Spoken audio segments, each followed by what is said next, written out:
China's Navy has kicked off a grand maritime ceremony to mark its 60th anniversary. This comes ahead of further celebrations and a larger parade on Thursday. Earlier today, all of the invited ships and delegations from around the world reached the port of Qingdao in Shandong province. During the anniversary celebrations, a number of exchange activities are taking place. Han Bin has that story. Qingdao Port is welcoming navies from other countries as China hosts the extensive maritime parade.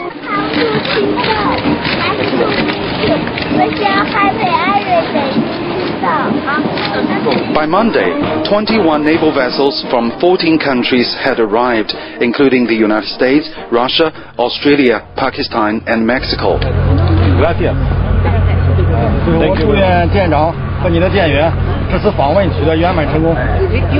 China hopes such event will help promote mutual trust among different navies.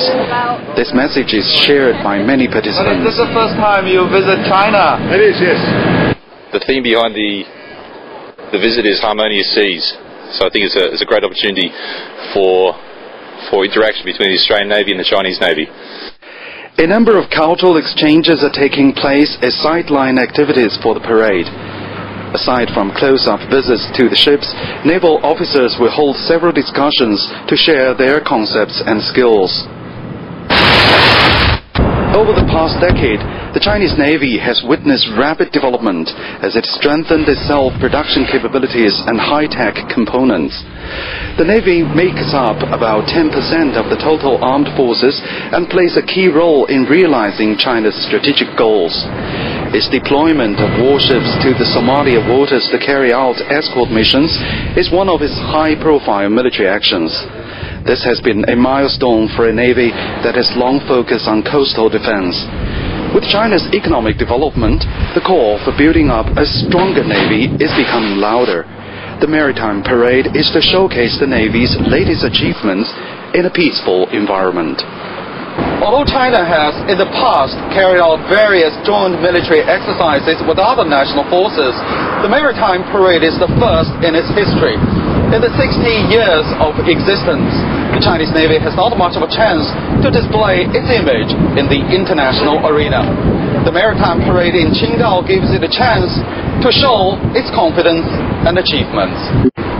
Han Bin, CCTV, Qingdao. Two naval vessels from New Zealand have arrived at the port of Qingdao as China's Navy prepares to celebrate its 60th anniversary. They're among more than 20 naval ships from 14 countries scheduled to join the celebrations.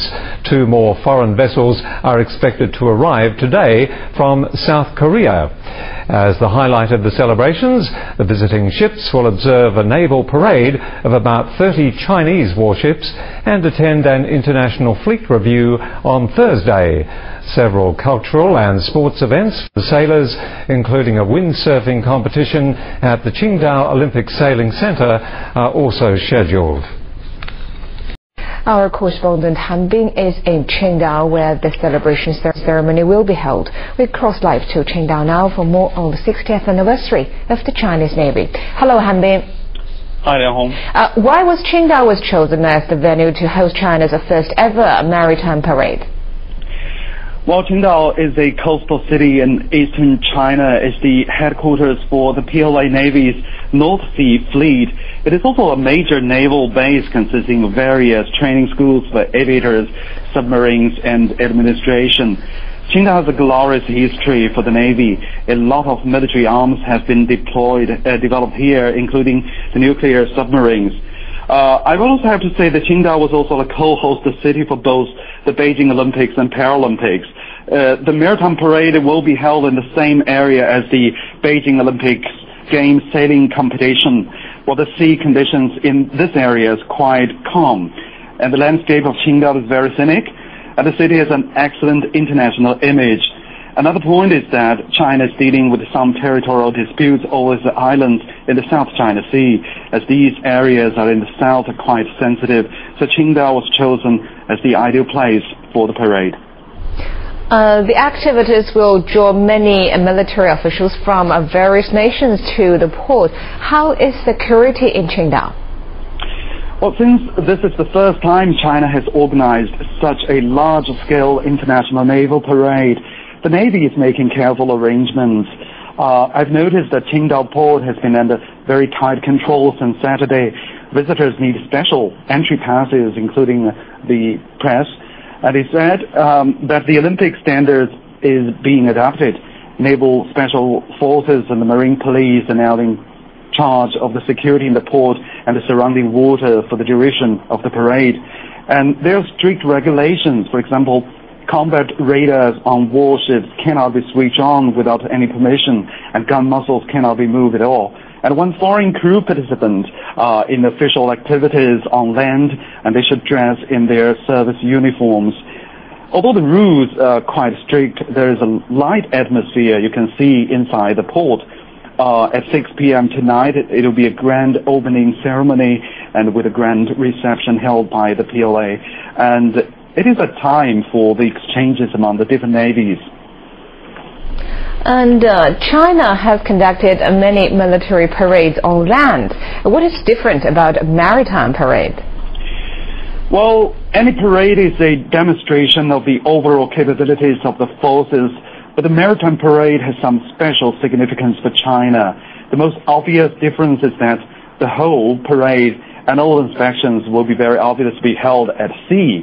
And during the maritime parade, all of the naval forces' strength can all be displayed, including the vessels, submarines, aircraft, and so on. And the Chinese Navy uses about 10% of the total number of forces in the PLA. Over the past decade, it has witnessed rapid development, I have to say, as it has strengthened its self-production capabilities and high-tech components, and some advanced equipment will be on display during this maritime parade. The parade is to showcase its latest achievements in a peaceful environment, and the parade in Qingdao gives China a very good chance to show its confidence. Back to you, Liang Hong. Thank you very much. That was Han Ping reporting from Qingdao. On Sunday, visiting U.S. Chief of Naval Operations Admiral Gary Rowehead held a news conference in Beijing to comment on the growth of China's naval forces. Xu Jiaying tells us more.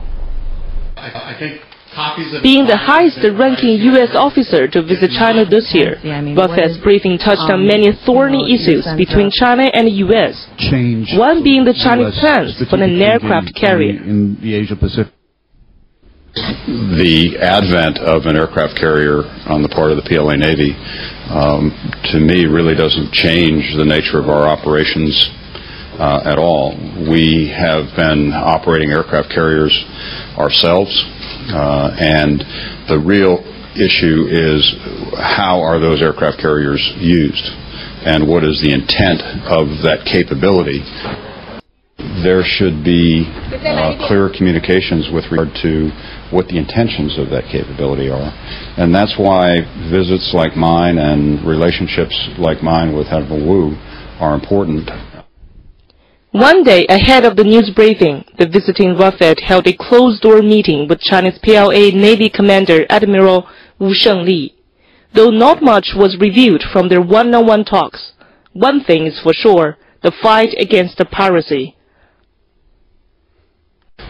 That is obviously very much in the forefront of both of our minds, and it is also the first time that we have operated together that far from China and with a common real-world mission of counter-piracy.